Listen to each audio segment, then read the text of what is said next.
My beloved grandparents of blessed memory were integral to my upbringing. All resided in Houston, where I was raised, and 3 of them lived well into my adult years. All were born and reared in the South, as were 4 of my great-grandparents. None of my grandparents was involved in the civil rights movement, but I also never heard any of them utter racial epithets, glorify the Confederacy, or bemoan the lost cause.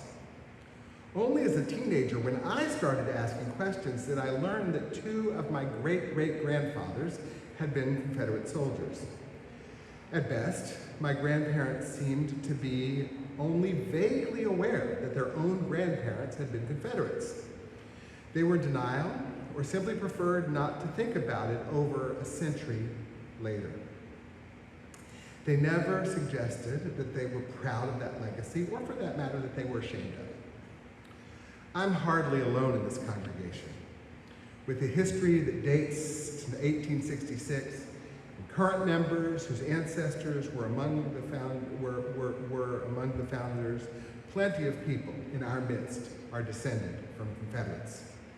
A few years ago, Temple leaders were contacted by a man with the Sons of Confederate Veterans, who brought to our attention that the grave of a Confederate soldier buried in our cemetery was unmarked.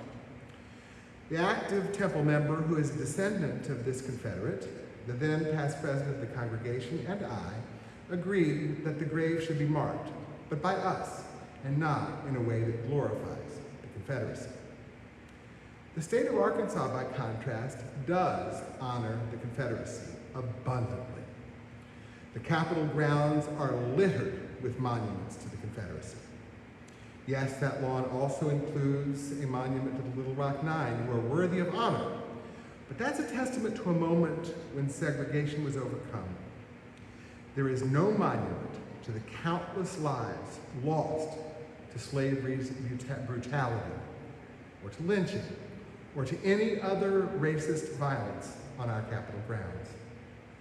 Our state flag includes a star that explicitly represents the Confederacy.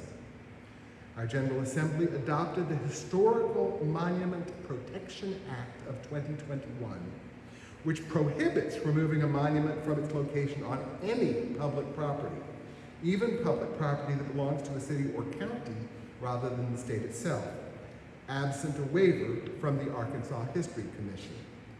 Such waivers are not forthcoming.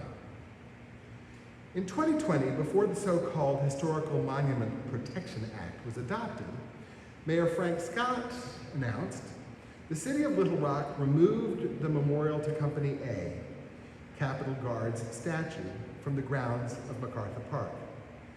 The Capitol Guards were a militia unit from Pulaski County that formed a company in 1861 to fight for the Confederacy when the Civil War began. Mayor Scott explained, though, that the statue was not really a memorial to history or even to those soldiers.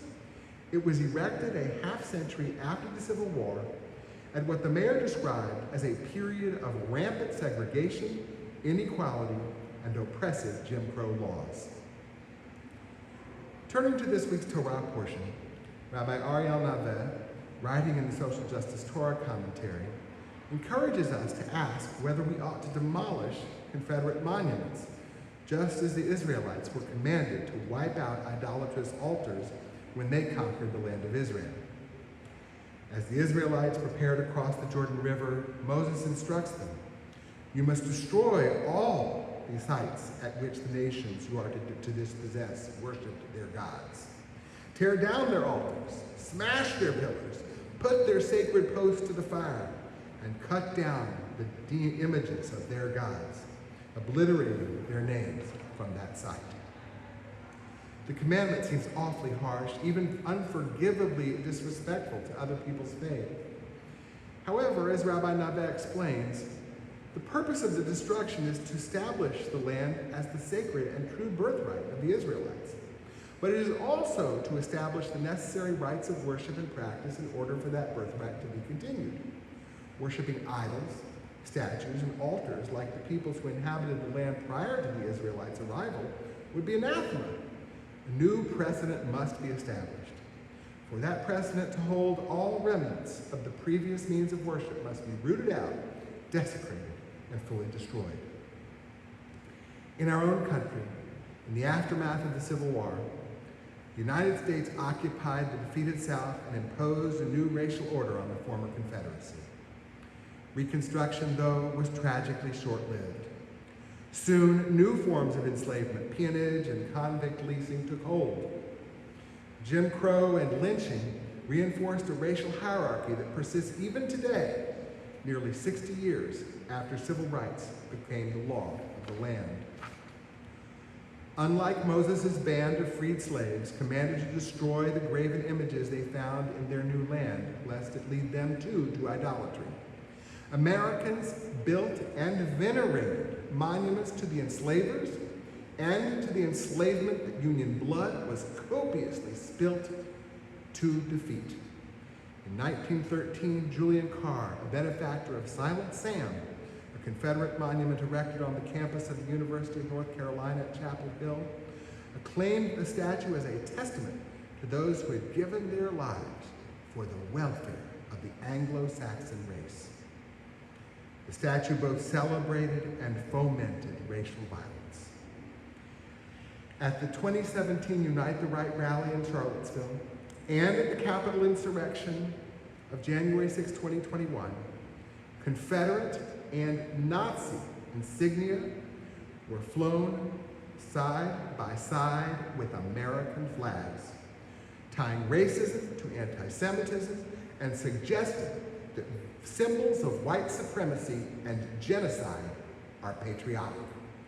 They are not. Instead, they perpetuate the evil racism of the Confederacy and the genocidal anti-Semitism of the Nazis. Deuteronomy's words are difficult to read. We do not celebrate the destruction of other people's holy sites. Nonetheless, Moses had it right. Establishing a just society as the Holy One commands requires rooting out the symbols of evil.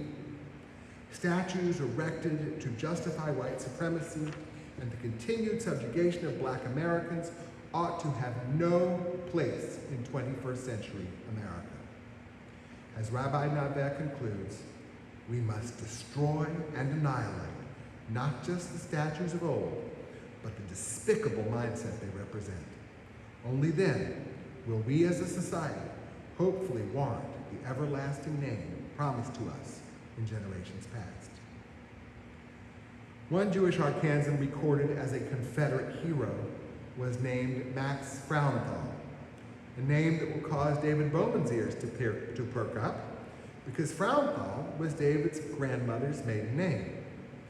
David is not descended from Max, but from his brother Jacob. For many of us, Confederates and even enslavers are in our past. Sometimes, as when those of us with Jewish ancestors celebrate our Jewish heritage, we proudly preserve their legacy. At other times, we must forcefully reject even our own ancestors' actions. My ancestors enslaved other human beings and fought for the right to continue doing so in violation of the Torah.